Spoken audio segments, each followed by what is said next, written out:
Hello students, आज हम करेंगे ऑर्गेनिक केमिस्ट्री में inductive effect. Inductive effect actually ये कैटिनेशन चेन में इंडक्टिव इफेक्ट क्रिएट होता है due to the presence of atoms. May be possible वो जो एटम्स हैं, हेटेरो एटम्स हैं, ये मे बी पॉसिबल कार्बन से ज़्यादा इलेक्ट्रोनेगेटिव हो या कम इलेक्ट्रोनेगेटिव हो। इस तरीके से इंडक्टिव इफेक्ट पूरी कैटिनेशन चेन में अराइज होता है। जैसे एग्जांपल के लिए हम बात करें, जैसे ये कैटिनेशन चेन है, इसमें ये कोई एक्स ग्रुप लगा हुआ है, मे be possible atom, may be possible group हो सकता है। यदि इसकी इलेक्ट्रोनेगेटिविटी कार्बन से ज़्यादा हुई तो ये क्या करेगा, इस शेयर्ड पेयर इलेक्ट्रॉन को कहाँ रखेगा, अपनी तरफ शिफ्टेड रखेगा। उस वजह से क्या होगा, इसके ऊपर डेल्टा नेगेटिव और इसके ऊपर डेल्टा पॉजिटिव चार्ज आएगा। ये पोलर कोवेलेंट बॉन्ड होता है, ये हमने पढ़ा हुआ भी है पहले भी। तो पोलरिटी इसके अंदर स्लाइट पोलरिटी अराइज हो जाती है।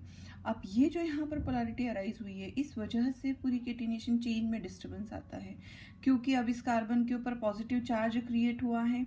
तो ये क्या करेगा, पड़ोसी कार्बन के जो बीच का बॉन्ड है, मतलब ये वाला जो कोवेलेंट बॉन्ड है, जब भी माना ये प्योर कोवेलेंट है, लेकिन फिर भी इस पेयर ऑफ इलेक्ट्रॉन को ये अपनी तरफ शिफ्ट करने की कोशिश करेगा। उस वजह से इसके ऊपर डबल डेल्टा पॉजिटिव चार्ज आएगा और ऐसा का ऐसा ही काम इधर फॉरवर्ड होता चला जाएगा।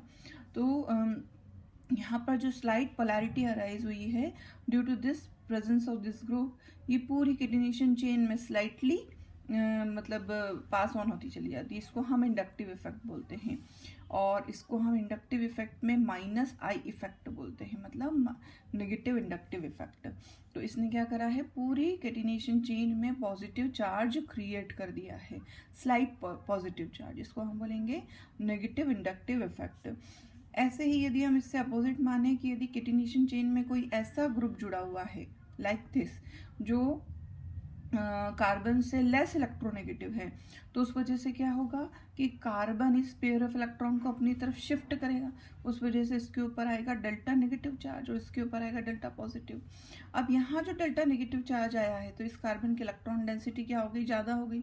तो ये इधर से पेयर ऑफ इलेक्ट्रॉन को क्या करेगा, दूर खसकाने की कोशिश करेगा, दूर शिफ्ट करेगा। अब उस वजह से इसके ऊपर डेल्टा नेगेटिव चार्ज आया है। अब क्योंकि इलेक्ट्रॉन डेंसिटी इसके ऊपर ज़्यादा बढ़ गई, ये शिफ्ट इधर हुआ है, तो उसके ऊपर डबल डेल्टा नेगेटिव चार्ज आएगा। मतलब कि ये पोलैरिटी जो है ये पास ऑन तो होती है लेकिन कम भी होती चली जाती है।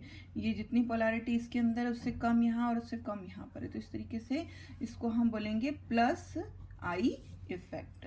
अब ये वाला जो इंडक्टिव इफेक्ट आया है, इसके लिए रिस्पॉन्सिबल है दिस टाइप ऑफ ग्रुप्स। इसका मतलब कि यदि कोई ग्रुप ऐसा है जो इलेक्ट्रॉन कहना चाहिए विड्रॉइंग ग्रुप है, ये जो ग्रुप्स होते हैं ये क्या करते हैं, क्योंकि इनकी इलेक्ट्रोनेगेटिविटी ज़्यादा होती है, तो ये नेगेटिव इंडक्टिव इफेक्ट अराइज करते हैं। नेगेटिव क्यों, क्योंकि ये कैटिनेशन चेन में पॉजिटिव चार्ज क्रिएट कर देते हैं। और जो इलेक्ट्रॉन रिलीजिंग इफेक्ट डालने वाले होते हैं, इलेक्ट्रॉन रिलीजिंग नेचर के होते हैं, वो क्या करते हैं, अपनी तरफ से इलेक्ट्रॉन डेंसिटी कार्बन की तरफ शिफ्ट करते हैं। तो उसको हम बोलते हैं प्लस आई इफेक्ट शो करने वाले ग्रुप। तो इस तरीके से दो टाइप के ग्रुप्स हमें मिल सकते हैं, इलेक्ट्रॉन विड्रॉइंग और electron releasing effect. Electron withdrawing मतलब इलेक्ट्रॉन को अपनी तरफ शिफ्ट करने की कोशिश करते हैं ये इलेक्ट्रॉन डेंसिटी को, और खुद मतलब कैसे होते हैं, इलेक्ट्रॉन एक्सेप्ट करने वाले होते हैं ये। और इलेक्ट्रॉन रिलीजिंग इफेक्ट डालने वाले कौन से होते हैं, जो अपनी तरफ से इलेक्ट्रॉन डेंसिटी को दूसरों को देते चलते हैं। जैसे कि जो अल्काइल ग्रुप्स होते हैं, they are having the electron releasing effect, ये इलेक्ट्रॉन अपनी तरफ से शिफ्ट करते हैं दूसरों की तरफ। और माइनस आई इफेक्ट करने वाले जैसे क्लोरो ग्रुप होता है, ब्रोमो ग्रुप होता है, नाइट्रो ग्रुप होता है। These are the groups like जो इलेक्ट्रॉन डेंसिटी को क्या करते हैं, अपनी तरफ खींचते हैं। तो उस तरीके से ये इंडक्टिव इफेक्ट होगा। इसके बाद में एक आता है resonance effect.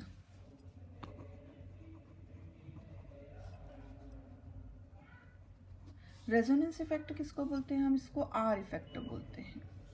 Resonance effect it means कि इस तरीके से बेंजीन रिंग है, इसकी इस तरीके से बॉन्डिंग है। अब इस बॉन्डिंग में यहाँ पर मान लीजिए कि कोई ऐसा ग्रुप लगा है जो अपनी तरफ से इलेक्ट्रॉन डेंसिटी क्या करेगा, अपनी तरफ से मतलब अपनी तरफ खींचेगा इलेक्ट्रॉन डेंसिटी। अब क्या होगा जब ऐसा कोई ग्रुप यहाँ पर बेंजीन रिंग पर जुड़ जाता है, तो अभी क्योंकि बेंजीन रिंग कैसी है, मतलब कि इसके अंदर 3 अल्टरनेट डबल बॉन्ड्स प्रेजेंट है, सिंगल डबल बॉन्ड। अब यहाँ का पेयर ऑफ इलेक्ट्रॉन ये वाला यदि ये अपने तरफ शिफ्ट करेगा तो क्या हो जाएगा कि ये पेयर ऑफ इलेक्ट्रॉन यहाँ पर बॉन्ड बनाने की कोशिश करेगा इस तरीके से। ये देखिए अब यहाँ पर क्या हो जाएगा, स्लाइड डबल बॉन्ड क्रिएट हो जाएगा। और इस ग्रुप ने क्या करा है, अपनी तरफ इलेक्ट्रॉन डेंसिटी को शिफ्ट किया है। अब क्योंकि रिंग ने पेयर ऑफ इलेक्ट्रॉन डोनेट किया है, यहाँ का पेयर ऑफ इलेक्ट्रॉन कहाँ दे दिया, उसने यहाँ दे दिया, तो रिंग ने इलेक्ट्रॉन डोनेट किया है, तो यहाँ पर क्या क्रिएट हो जाएगा, पॉजिटिव चार्ज क्रिएट हो जाएगा। अब ये पॉजिटिव चार्ज क्या होगा, शिफ्ट करना शुरू करेगा। मतलब कि अब ये यहाँ से पॉजिटिव चार्ज यहाँ की तरफ शिफ्ट होगा। क्यों? क्योंकि ये पेयर ऑफ इलेक्ट्रॉन यहाँ पर बॉन्ड बनाएगा। तो इस तरीके से ये जो पॉजिटिव चार्ज यहाँ पर क्रिएट हुआ था, अभी पोजीशन क्या थी, ये पोजीशन थी। अब अगली पोजीशन में ये देखिए, ये इस तरीके से यहाँ ये है ही।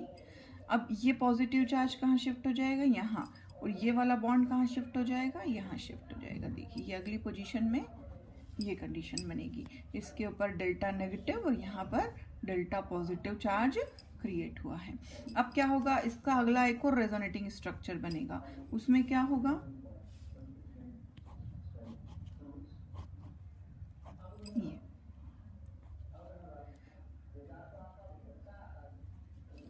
यहाँ पर क्या होगा, अब ये जो बॉन्डिंग थी यहाँ पर, ये वाली शिफ्ट अब इधर साइड में हो जाएगी, ये देखिए। और जो यहाँ पॉजिटिव चार्ज था वो कहाँ चला जाएगा, अब यहाँ पर चला जाएगा। ठीक है, तो इस तरीके से वापस से अब अगली कंडीशन में क्या होगा कि ये पॉजिटिव चार्ज यहाँ बॉन्ड बनाने की कोशिश करेगा और वापस से ये वाला पेयर ऑफ इलेक्ट्रॉन यहाँ आ जाएगा और ये चार्ज रिलीज हो जाएगा, मतलब खत्म हो जाएगा। और इस तरीके से वापस ओरिजिनल पोजीशन आ जाएगी। लेकिन ओरिजिनल पोजीशन जब आएगी तो बॉन्डिंग में चेंज कैसा आ जाएगा, इस तरीके से। अब बॉन्डिंग ऐसी हो जाएगी, ऐसी, ये देखिए ओरिजिनल पोजीशन पे आ जाएगा इसके बाद में, लेकिन इस तरीके की बॉन्डिंग हो जाएगी। ये देखिए यहाँ पर बॉन्डिंग की पोजीशन चेंज है ना, इस तरीके से। इसको हम बोलते हैं रेजोनेंस इफेक्ट। ठीक है, इस रेजोनेंस इफेक्ट में दो तरह के रेजोनेंस आते हैं, रेजोनेंस इफेक्ट आते हैं, पॉजिटिव रेजोनेंस इफेक्ट और negative resonance effect. It means कि वही वाली बात है फिर से कि इलेक्ट्रॉन रिलीजिंग ग्रुप और या विड्रॉइंग ग्रुप लगे हैं तो वो दोनों ही ग्रुप अलग अलग तरह का रेजोनेंस इफेक्ट डालते हैं। मान लीजिए इलेक्ट्रॉन विड्रॉइंग नेचर का था तो ये क्या करेगा, पॉजिटिव चार्ज क्रिएट करेगा पूरे ग्रुप में। यदि मान लीजिए कोई वाई ग्रुप लगा है जो इलेक्ट्रॉन रिलीजिंग इफेक्ट डालता है, मतलब कि इलेक्ट्रॉन रिलीज करेगा, मतलब यहाँ पर पेयर ऑफ इलेक्ट्रॉन क्या करेगा, रिंग को डोनेट करेगा। उस वजह से बस आपको कुछ नहीं करना है, स्ट्रक्चर पूरी सेम बनेगी, बस आपको यहाँ पर पॉजिटिव चार्ज लगाना है और यहाँ पर क्या आ जाएगा, फिर नेगेटिव चार्ज आ जाएगा। पोजीशंस वही होंगी। एक बार नेगेटिव चार्ज यहाँ रहेगा, फिर वो यहाँ शिफ्ट होगा और फिर वो अल्टीमेटली यहाँ आकर के ओरिजिनल पोजीशन पर आ जाएगा।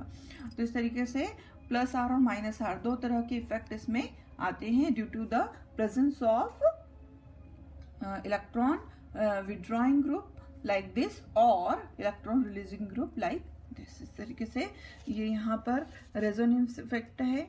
इसके बाद में मैं आपको बता रही हूँ इलेक्ट्रोमेरिक इफेक्ट। एक इलेक्ट्रोमेरिक इफेक्ट भी आता है। इलेक्ट्रोमेरिक इफेक्ट में क्या होगा, देखिए ये हमें इस तरीके से मिलेगा। मान लीजिए कि ये डबल बॉन्ड वाला अल्कीन है, ठीक। अब इस डबल बॉन्ड वाले अल्कीन पर मान लीजिए कोई या तो इलेक्ट्रोफाइल या न्यूक्लियोफाइल आकर के जुड़े। मान लीजिए कि कोई इलेक्ट्रोफाइल आकर के जुड़ रहा है। अब ये इलेक्ट्रोफाइल क्या है? ऐसा ग्रुप है जो इलेक्ट्रॉन डेफिशिएंट होते हैं। तो जब भी ये ग्रुप जुड़ेंगे, मान लीजिए इस कार्बन पे जुड़ रहा है, तो क्या होगा? इस तरीके से होगा। ये ग्रुप क्योंकि अपने पास में इलेक्ट्रॉन डेफिशिएंट है, अपने पास में पेयर ऑफ इलेक्ट्रॉन तो मतलब इलेक्ट्रॉन तो लाया ही नहीं है बॉन्डिंग के लिए, तो ये क्या होगा?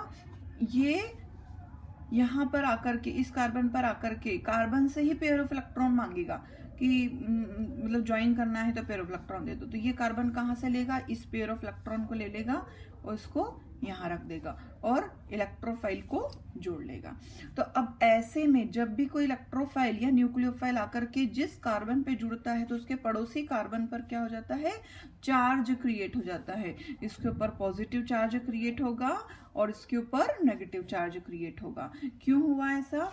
क्योंकि यहाँ देखिए कार्बन की वैलेंसी कितनी हो रही है? 3 हो रही है, क्योंकि इसने पेयर ऑफ इलेक्ट्रॉन डोनेट किया जिसके ऊपर पॉजिटिव चार्ज, क्योंकि इसने पेयर ऑफ इलेक्ट्रॉन को एक्सेप्ट किया और उससे इलेक्ट्रोफाइल को जोड़ लिया, तो इसको हम बोलेंगे मतलब इलेक्ट्रोमेरिक इफेक्ट। इसमें भी प्लस ई और माइनस ई दो तरह की इफेक्ट आपको मिलेंगे। एक बार तो ये कंडीशन बनती है और दूसरी कंडीशन इस तरह की बनेगी। मान लीजिए कोई न्यूक्लियोफाइल आकर के जुड़ रहा है, कोई न्यूक्लियोफाइल आकर के जुड़ रहा है।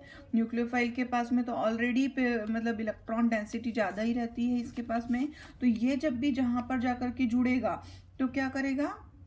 पेयर ऑफ इलेक्ट्रॉन अपना खुद साथ में लेकर के जाएगा जुड़ने के लिए। तो देखिए ये कार्बन ये पेयर ऑफ इलेक्ट्रॉन अपना खुद लेकर के आया है, उस वजह से यहाँ पर क्या हो जाएगा? ये ऐसे जुड़ेगा यहाँ पर पेयर ऑफ इलेक्ट्रॉन से। क्योंकि इस कार्बन की वैलेंसी ज्यादा हो रही है तो ये इस बॉन्ड को उसने तोड़ दिया और तोड़ करके किसको दे देगा? इसको। ये देखिए नेगेटिव चार्ज इसके ऊपर क्रिएट हो जाएगा और ये न्यूक्लियोफाइल यहाँ पर आकर के जुड़ जाएगा। तो इट मीन्स कि अल्टीमेटली ये है कि जब भी कोई डबल बॉन्ड वाले अल्कीन पर न्यूक्लियोफाइल आकर के जिस कार्बन पे अटैच होता है उसके पड़ोसी कार्बन पर नेगेटिव चार्ज क्रिएट होता है, और यदि डबल बॉन्ड वाले अल्कीन पर कोई इलेक्ट्रोफाइल आकर के जुड़ता है तो वो जहां जुड़ता है जिस कार्बन पे उसके पड़ोसी कार्बन पर चार्ज क्रिएट होता है। तो इस तरीके से यह है इलेक्ट्रोमेरिक इफेक्ट। तो हमारे यहाँ पर 3 तरह के इफेक्ट हमने पढ़ लिए हैं। इसमें भी हमें प्लस ई और माइनस ई इफेक्ट देखने के लिए मिलेंगे। ये एनसीईआरटी में आपको ये सारे इफेक्ट मिल जाएंगे। आपको यहाँ पर इलेक्ट्रोमेरिक इफेक्ट, इंडक्टिव इफेक्ट और रेजोनेंस इफेक्ट तीनों को डायग्राम मतलब ये नोटेशंस के साथ में इस तरीके से रिप्रेजेंटेशन के साथ में ही इसको प्रिपेयर करना है। You will prepare the explanation for these effects, inductive effect, resonance effect और इलेक्ट्रोमेरिक इफेक्ट। इसके बाद में हमारे सिलेबस में आते हैं इलेक्ट्रोफाइल्स और न्यूक्लियोफाइल्स। वैसे तो हमने पढ़े हुए हैं पहले इलेक्ट्रोफाइल्स और न्यूक्लियोफाइल्स की हमें है नॉलेज। इलेक्ट्रोफाइल्स से मतलब होता है ऐसे, इलेक्ट्रोफाइल से मीनिंग होता है ऐसे एटम या ग्रुप ऑफ एटम जो क्या करते हैं, जिनके पास में इलेक्ट्रॉन की कमी रहती है, या तो उनके ऊपर पॉजिटिव चार्ज होता है या फिर वो इलेक्ट्रॉन डेफिशिएंट होते हैं। जैसे कि आपने BH3 देखा होगा, पहले आपने BF3 देखा होगा। ये जो ऐसे हैं, ये जो मतलब कंपाउंड्स हैं, या इस तरीके से क्लोरो ग्रुप आपने देखा होगा, पॉजिटिव चार्ज उसके ऊपर भी रहे तो ये सब इलेक्ट्रोफाइल के जैसे एक्ट करते हैं। मतलब ये इलेक्ट्रॉन डेफिशिएंट होते हैं और जहाँ भी जाते हैं अटैच होने के लिए, जहाँ भी जाते हैं रिएक्ट करने के लिए, तो ये पेयर ऑफ इलेक्ट्रॉन क्या करते हैं, जहाँ जा रहे हैं वहीं से ही एक्सेप्ट करते हैं और इस तरीके से ये इलेक्ट्रॉन डेफिशिएंट के जैसे बिहेव करते हैं और इनको हम बोलते हैं इलेक्ट्रोफाइल। फिर एक होते हैं न्यूक्लियोफाइल।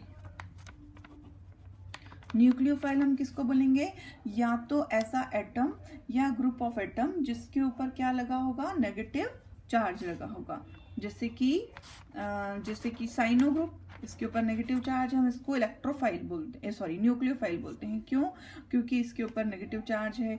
जैसे कि ये तो हो गया हमारा, मान लीजिए आयन, जैसे अमोनिया, ये क्या होता है, having an pair of electron, इसके पास में एक लोन पेयर ऑफ इलेक्ट्रॉन रहता है। तो क्योंकि इसके पास में इलेक्ट्रॉन की अवेलेबिलिटी है, that's why it is act as a nucleophile. तो ये जैसे आपने लेविस एसिड और लेविस बेसिस पढ़े हैं, ये उसी टाइप का है। Electrophiles are Lewis acid and nucleophiles are Lewis bases होते हैं। तो इस तरीके से ये आपका यहाँ पर चैप्टर अब खत्म हो गया है। एनसीईआरटी के हमारे सारे टॉपिक्स यहाँ पर खत्म हुए हैं। इसके बाद में जो टॉपिक्स हैं एनसीईआरटी में, वो एनसीईआरटी के टॉपिक्स अब हमारे सिलेबस से ओमिट हो चुके हैं, सीबीएसई सिलेबस से ओमिट हो चुके हैं, एमपी बोर्ड सिलेबस में हैं। तो एमपी बोर्ड सिलेबस के लिए मैं जो उसमें टॉपिक्स हैं उनका एक वीडियो बनाऊंगी और वो आपको सेंड कर दूंगी। ये टॉपिक यहाँ, ये चैप्टर यहाँ पर सीबीएसई के लिए एंड हो गया। अब हम नया चैप्टर हाइड्रोकार्बन शुरू करेंगे नेक्स्ट वीडियो से।